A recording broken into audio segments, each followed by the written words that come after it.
we must begin to believe that God, in the mystery of prayer, has entrusted us with a force that can move the heavenly world and can bring its power down to earth.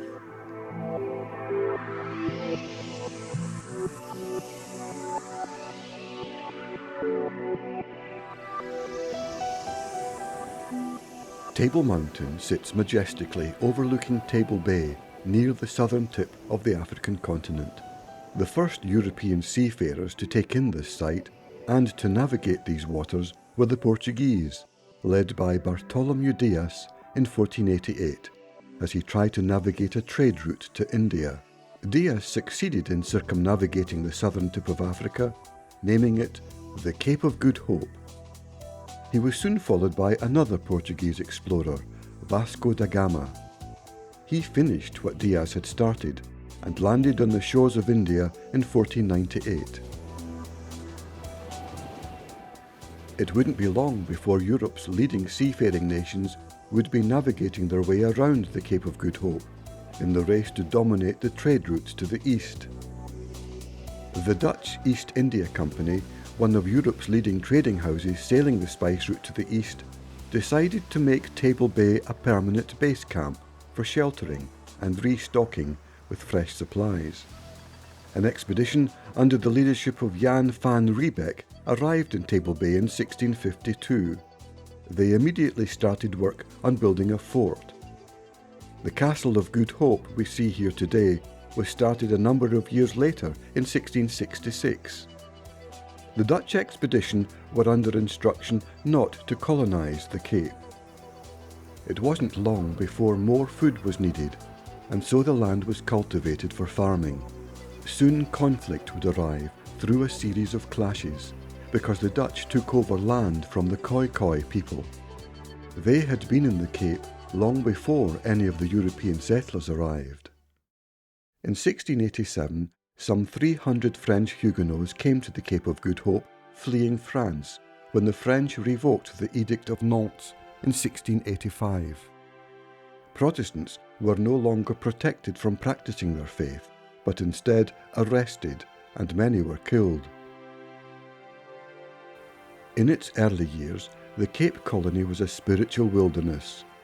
The main religion was Dutch Reformed, which Jan van Riebeck brought with him. The Dutch East India Company controlled and appointed pastors and established congregations. In 1795, the Cape was taken by Britain in a peacekeeping mission which ended in guns being fired.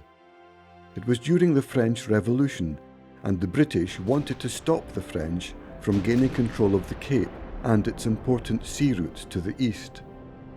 They returned the Cape to the Dutch, and 3 years later reoccupied it, this time permanently. Lord Charles Somerset at that stage found himself involved in a little bit of a squabble with the ultra-orthodox Afrikaner colonists, and the English way of doing things did not appeal to them at all. So Lord Charles Somerset got very inventive. He knew he had to touch their minds and also to touch their hearts. In other words, to give them education and to give them religion.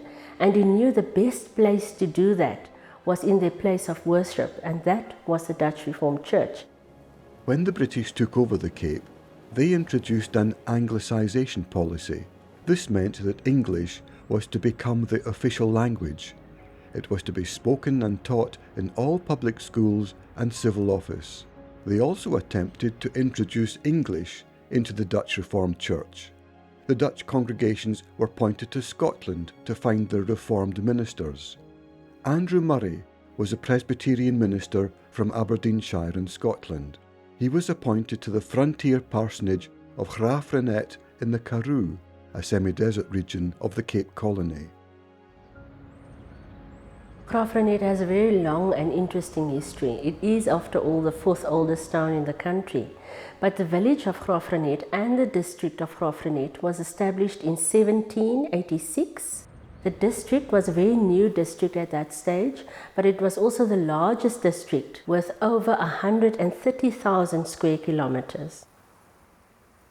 Now, of course, the British governor had in mind that the Scottish ministers would now preach in English, and this would force the Dutch people in their churches to move from Dutch to English. In fact, their policy had the opposite effect.